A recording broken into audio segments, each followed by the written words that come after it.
Maaf baru bales Mbah, dari tadi repot banget.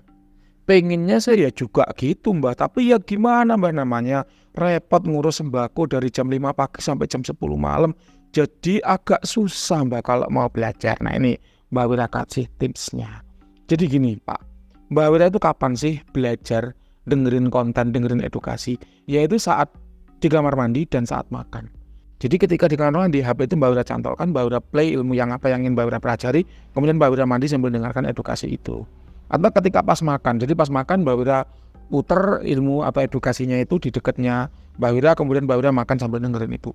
Atau ketika mau tidur. Jadi ya kalau mau tidur itu ya dengerin itu ya sampai ketiduran. Kadang kita udah tidur lupa dengan isi videonya, besok bangun ya diulangi lagi, di play lagi, dan itu wajar. Hampir semua orang sukses mengalami siklus yang seperti itu. Hampir semua orang yang sukses Mbak Wira tahu mereka juga belajar sambil di kamar mandi, sambil makan, karena memang betul-betul menata waktu. Sangat terbatas sekali waktu yang dimiliki. Ini alhamdulillah loh.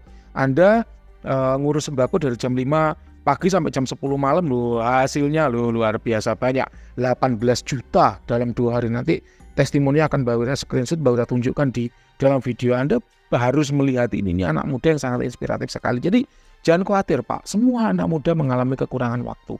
Lalu kenapa orang-orang yang sukses itu kok bisa melakukannya sementara kita kok enggak?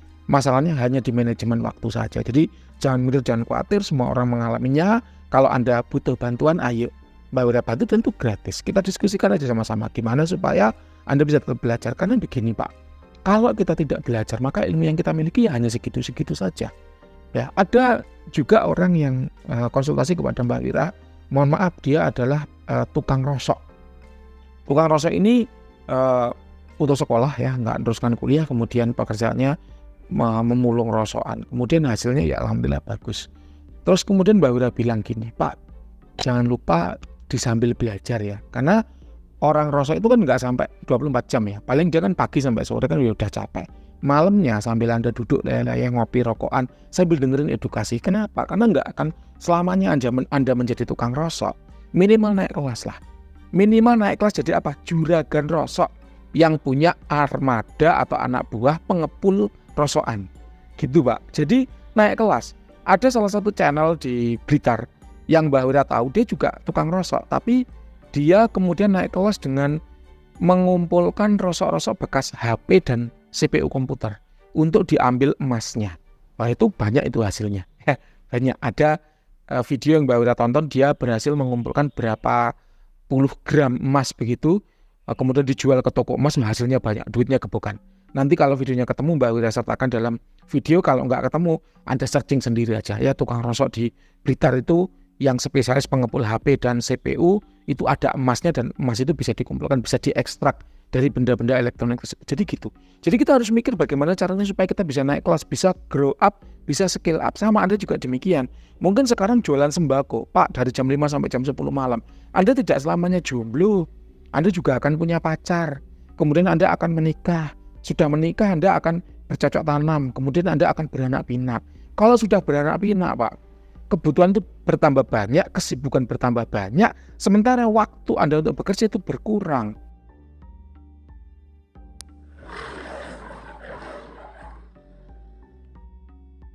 Oleh karenanya kita harus grow up, harus skill up, harus mikir gimana supaya bisnis bisa autopilot.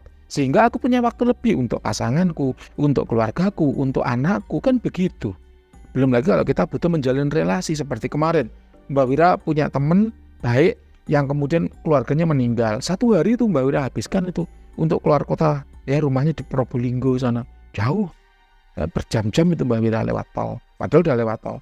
Jadi seperti itulah yang kemudian mengakibatkan waktu untuk bekerja berkurang. Jadi itulah kenapa bisnis harus autopilot. Kita harus punya karyawan, kita harus scale up.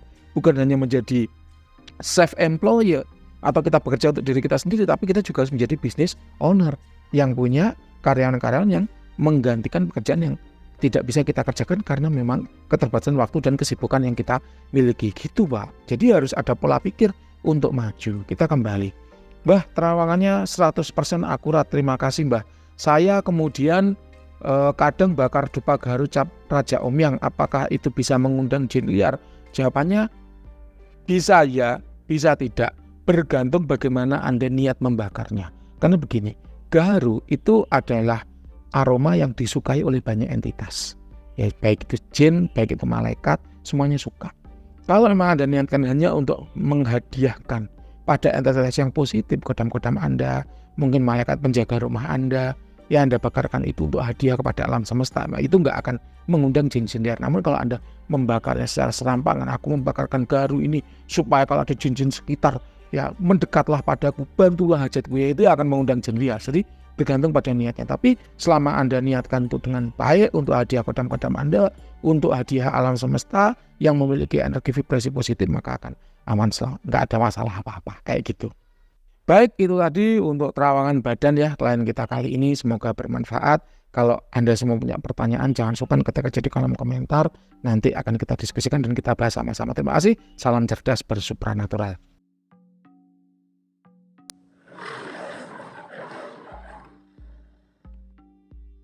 Untuk klien 1732, Anda masih sangat muda, Anda masih sangat sehat, fisiknya kuat, otaknya segar. Sehingga saran Mbak Wira hanya satu, nggak muluk-muluk. Yaitu apa? Banyaklah belajar dan teruslah mencari pengalaman. Kenapa? Karena itu yang akan Anda butuhkan untuk merubah hidup ke depannya. Lalu skill-skill apa yang perlu dipelajari? Simak video berikut hingga selesai.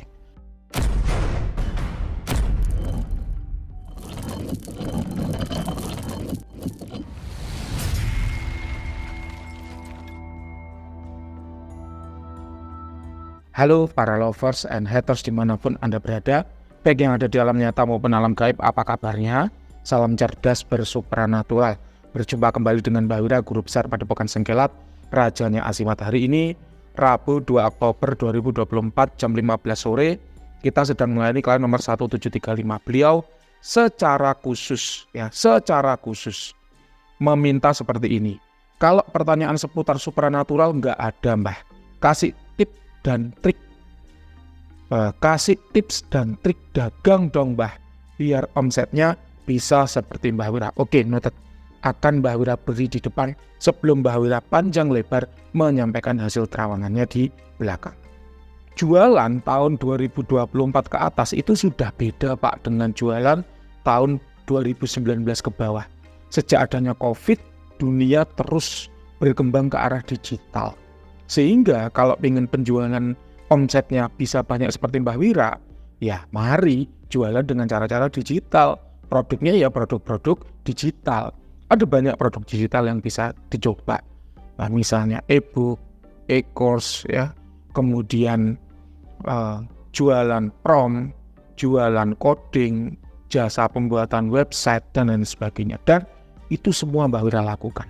Jadi ada bisnis Mbah Wira lainnya yang menjual semua yang Mbah Wira sebutkan tadi, karena memang 2024 ini ya rame ya produk-produk digital. Kalau kita tetap bertahan dengan metode jualan konvensional, ya kita akan sepi pembeli.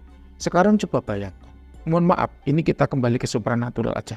Dukun konvensional yang jualan dengan cara-cara konvensional, seberapa ramai sih dibanding dengan dukun-dukun yang mulai IT, yang paham bagaimana membuat konten, bagaimana copywriting, bagaimana membuat digital marketing. Tentu akan beda hasilnya. Ini baru di ranah perdukunan.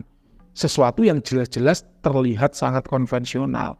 Apalagi kalau kita jualan barang atau jualan produk digital. Sudah tentu lainnya hasilnya akan berbeda. Itulah kenapa untuk klien 1735 Anda masih sangat muda, otak Anda masih sangat segar.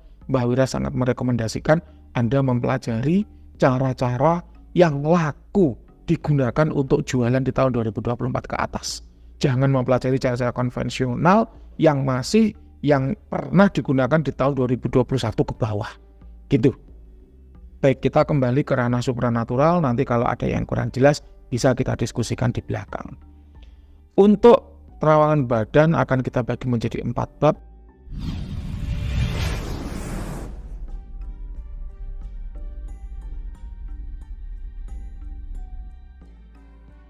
Yang pertama kita bicara energi badan.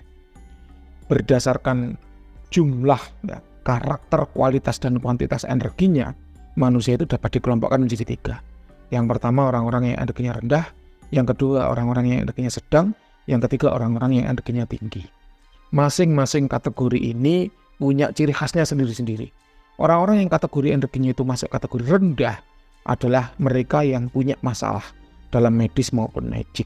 Misalnya kena santet, kena pelet, kena guna-guna, kesambet, ketempelan, tinggal di tempat yang angker dan sebagainya.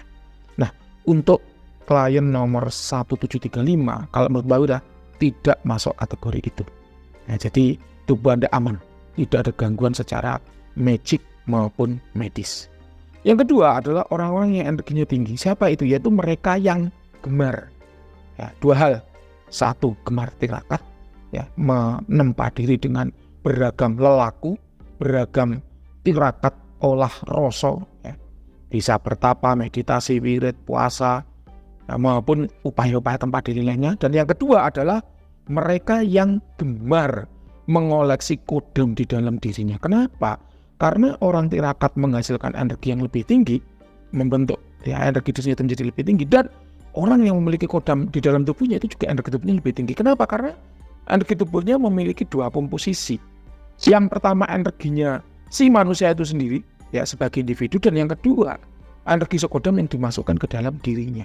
Makanya energinya wajar kalau tinggi. Maka dari itu menjadi lucu apabila ada seseorang yang mengaku gemar tirakat tapi energi tubuhnya biasa-biasa aja, atau ada orang yang mengaku punya kodam macan, punya kodam dewa Zeus gitu ya, namun ketika dicek energi tubuhnya biasa-biasa aja. Itu menjadi janggal.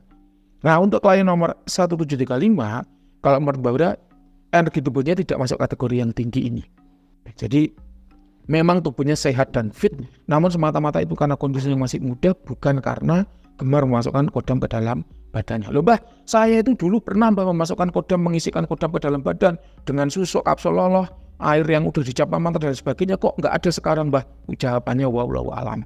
Karena Anda mengisikannya ke dukun mana, ke praktisi mana, apakah beliau memang sudah benar memasukkan atau belum, apakah si kodam itu mati atau bagaimana, ataukah kemudian kontraknya habis atau bagaimana, kan kita sama-sama nggak tahu.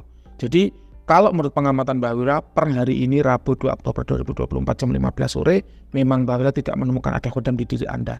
Meskipun energi tubuh Anda secara kualitas dan kuantitas terbaca bagus, namun tidak masuk kategori tinggi. Dan itu tidak masalah. Ya, baik-baik aja dan bagus-bagus saja, tergantung bagaimana kita mengkondisikan, memaksimalkan potensi yang ada diri kita kayak gitu. Dan yang ketiga itu orang-orang yang energi biasa. Siapa itu? Yaitu ya manusia normal pada umumnya. Mbak Wira pun juga memiliki energi yang biasa ini, walaupun Mbak Wira sebagai praktisi supranatural. Kenapa? Apa Mbak Wira jarang tirakat? Apa Mbak Wira nggak pernah masukkan kodam ke dalam badan? Jawabannya betul. Tirakat Mbak Wira sekarang ini lebih menekuni pada ilmu-ilmu nyata. Ya, ilmu-ilmu nyata seperti apa? Pembuatan konten, digital marketing, afiliasi, pemanfaatan atau maksimalisasi sosial media. Lebih ke sana tirakatnya Mbak Wira itu. Jadi Mbak Wira menunda kesenangan lahiriah, menunda kesenangan duniawi, bukan dengan cara bertapa atau menyepi di gunung, bukan dengan bertapa atau menyepi di hutan, melainkan dengan tekun belajar hal-hal yang memang kepakai di tahun 2024 ini gitu Pak. Jadi itulah kenapa energi tubuh Mbak Wira biasa-biasa aja. Cuman kalau Mbak Wira memang gemar wirid, namun kalau tirakat-tirakat yang aneh-aneh, mohon maaf Mbak Wira nggak mampu melakukan karena memang keterbatasan waktu dan banyaknya kesibukan kayak gitu.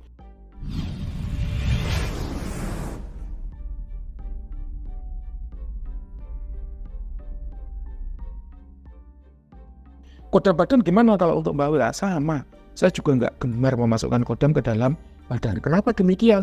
Karena ada banyak konsekuensi dan risiko negatif apabila kita gemar masukkan kodam ke dalam badan, dan itu sudah pernah Mbak Wira bahas dalam banyak video. Nanti untuk thumbnailnya akan ditampilkan oleh admin di video, linknya nanti ada di pojok kiri atas ya, tinggal diklik aja nanti sama admin ditaruh di situ linknya.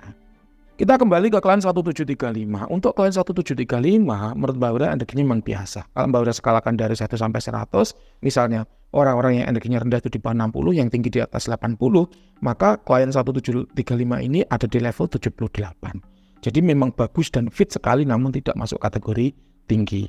Itu untuk energi badan. Kita akhiri. Yang berikutnya kita bahas aura. Aura adalah manifestasi dari energi. Jadi ketika kita ingin melihat wujud energi yang ada pada tubuh seseorang, yang kita lihat adalah vibrasinya. Karena yang namanya energi itu punya spektrum. Dia menghasilkan warna. Nah, warna yang dihasilkan oleh energi inilah yang kemudian kita sebut dengan aura. Aura untuk klien 1735 kalau menurut Mbak Wira biru dan merah. Biru adalah aura penghasilan yang bagus yang dihasilkan oleh karakter secara pribadi diri Anda yang baik. Jadi memang Anda memiliki karakter atau watak yang baik, sifat yang baik. Itulah kenapa auranya hangat, auranya biru, aura yang menyenangkan. Aura orang-orang yang berbakat di pengasihan secara alami. Kemudian aura merah di sini muncul karena energi fisik Anda yang bagus. Dan itu bawaan. Jadi normal dan wajar kalau anak muda itu memiliki aura merah yang bagus. Karena saking semangatnya dan titik-titik cakra yang ada di tubuh itu memang masih bagus semua. Ya, ibarat piranti elektronik atau mobil masih sehat semua onderdilnya. Ya, sehingga ya merah muncul warna dan itu wajar, tidak masalah. Anda memiliki bakat kalau Mbak Wira ya di pengasihan. Ya. Dan pengasihan ini bisa Anda arahkan untuk apa? Sihir omongan, sihir lidah, mempengaruhi orang lain agar mudah deal ya kontrak ya melakukan kontrak dengan Anda, agar mudah menyetujui apa yang Anda usulkan, apa yang Anda ajukan ya Anda propose, Anda negosiasikan. Itu Anda berbakat di bidang sana, tinggal bagaimana Anda mengemasnya, tinggal bagaimana Anda belajar agar tuah itu betul-betul memberikan manfaat secara finansial bagi diri Anda. Karena bagi laki-laki itu yang penting finansialnya, Pak. Percuma Anda kebal tembak kebal bacok kalau nggak pintar cari uang, ujung-ujungnya malah jadi begal nanti, Pak. Percuma Anda pintar tangan kalau nggak bisa menghasilkan uang, nanti ujung-ujungnya malah nerawang nomor togel. Percuma Anda pintar pengasihan kalau pengasihan itu tidak bisa menghasilkan uang, yang ada nanti malah gampang ngeloni istri tetangga gitu. Jadi bagi laki-laki kalau Mbak Wira pribadi ya, yang penting itu bagaimana skill Anda dalam menghasilkan uang. Mau ilmu sihir apapun boleh Anda pelajari. Yang penting bagaimana memberikan manfaat finansial bagi diri Anda dan keluarga. Anda kebal tembak, kebal bacok, boleh. Jadi security, jadi TNI, jadi polisi, jadi petugas keamanan, jadi penjaga uang, tahu ya keamanan yang menjaga uang. Nah itu berguna, baru itu Mbak Wira setuju. Anda pintar nerawang, ya Anda jadikan itu pekerjaan untuk mendukung di KPK, mungkin untuk mengungkap bukti-bukti korupsi yang tidak ya terlacak, tidak terekspos, tidak terdeteksi. Nah itu baru bagus. Pengasihan Anda gunakan itu untuk misalnya mengambil simpati rakyat, mengambil suara rakyat, kemudian Anda gunakan untuk mendukung karir Anda di DPR misalnya. Ya kemampuan Anda dalam sihir lidah, sihir omongan Anda gunakan untuk mengajukan ya kegiatan-kegiatan, program-program, usulan-usulan yang mendukung rakyat. Nah itu baru bagus. Kalau menurut Mbak Wira.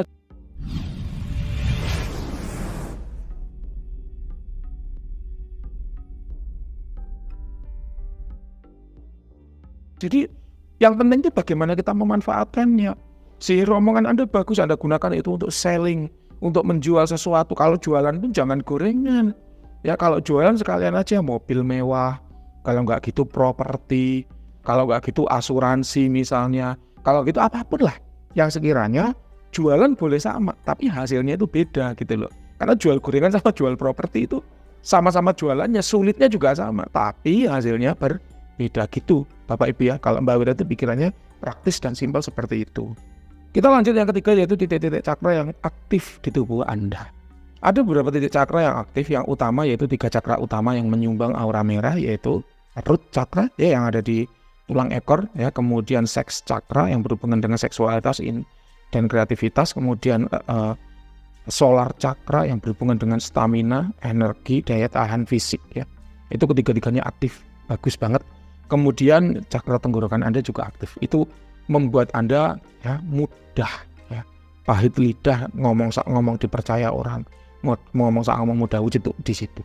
Dan ini tinggal bagaimana Anda memanfaatkannya untuk mendukung karir Anda. Yang terakhir yaitu kita akan bicara tentang kodam ya. Kalau bicara tentang kodam ini nggak akan ada habisnya. Kenapa? Karena orang bisa punya persepsi dan prasangka sendiri-sendiri. Mbak Wira akhir-akhir ini banyak menghadapi orang-orang yang merasa punya pendamping khusus golongan dewa-dewa. Kemudian punya mustika yang isinya Ratu Kidul. Itu akhir-akhir ini sering Mbak Wira jumpai dan terus terang Mbak Wira jenuh dan capek. Nggak akan ada habisnya meladeni orang-orang model kayak gini. Kita sampaikan kebenaran dia nggak percaya. Kalau kita sampaikan apa yang dia percaya itu namanya kita dusta. Jadi serba nggak enak. Sampai Mbak Wira bikin konten khusus kemarin kan. Nanti thumbnailnya ditampilkan ya sama admin, linknya ada di pojok kiri atas. Ada orang yang percaya bahwa Azimatnya itu isinya adalah Ratu Kidul. Itu gimana ceritanya? Ratu Kidul itu iblis, ya, entitas yang bahkan sama Tuhan aja nggak mau tunduk. Terus dia bisa masuk ke batu mustika yang Anda miliki, itu gimana ceritanya dan apa perjanjiannya, bagaimana negosiasinya, itu Mbah Wira nggak habis pikir. Dan Mbah Wira pun memberikan challenge dalam video tersebut bahwa ayo coba berikan Mbah Wira sebuah skenario gimana ceritanya iblis bisa tunduk mau membantu manusia, itu gimana ceritanya. Itu pun sampai sekarang yang komen juga nggak ada yang mampu memberikan skenario kepada Mbah Wira gimana seorang bani iblis itu mau tunduk kepada manusia, sementara sama Tuhan aja dia nggak mau tunduk. Termasuk ada yang komen fallen angel dan sebagainya. Kenapa kok seorang angel, sesosok angel bisa sampai fallen? Karena dia membangkang Tuhan, ya, karena dia membangkang Tuhan. Kalau dia sama Tuhan aja membangkang, kok bisa-bisanya itu masuk ke dalam batu lalu dikantongin sama orang. Nah ini, ya, jadi marilah cerdas dalam bersupranatural. Kalau sekiranya sebuah cerita itu sangat nggak masuk akal, nggak usah dipercaya. Kemudian kita juga bisa melihat kehidupan orang-orang yang katanya punya kodam Dewa Zeus, punya kodam Leviathan, punya kodam penjaga neraka, punya kodam demon, apalah itu Asmodi dan sebagainya. Kita lihat aja kehidupannya, makmur nggak? Urusan harta tahta wanitanya tercukupi nggak? Kalau enggak, udahlah itu omong kosong. Karena jin yang Mbak Wira bilang jin ya, bukan kodam. Jin itu suka banget omong kosong dan mengelabui manusia. Ya, ngaku-ngaku sebagai leluhur, ngaku-ngaku Nabi Khidir, ngaku-ngaku Dewa Zeus, ngaku-ngaku Ratu Kayangan, itu suka banget mereka itu. Supaya manusia itu segan, takut dan hormat dengan si jin itu tadi.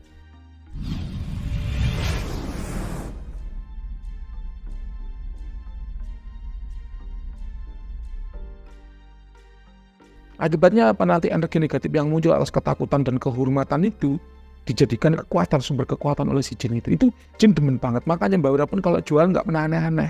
Ini dia isinya adalah salah satu demon dari 72 demon Goetia, yaitu Lilith misalnya. Kalau harem Lilith, oke, pembantunya Lilith atau dayang-dayang Lilith, oke. Tapi kalau Lilithnya yang berisi Satan, Satan dijual, gimana ceritanya gitu. Ya ini mari kita cerdas dalam bersupranatural. Ayolah, nggak usah muluk-muluk jauh-jauh. Yang penting harta tata wanita beres, udah cukup. Kalau Mbak Wira gitu ya. Kita kembali ke Klan 1735. Pak, mohon maaf, ini Mbak Wira terus terang aja, pada diri Anda itu nggak ada kodamnya.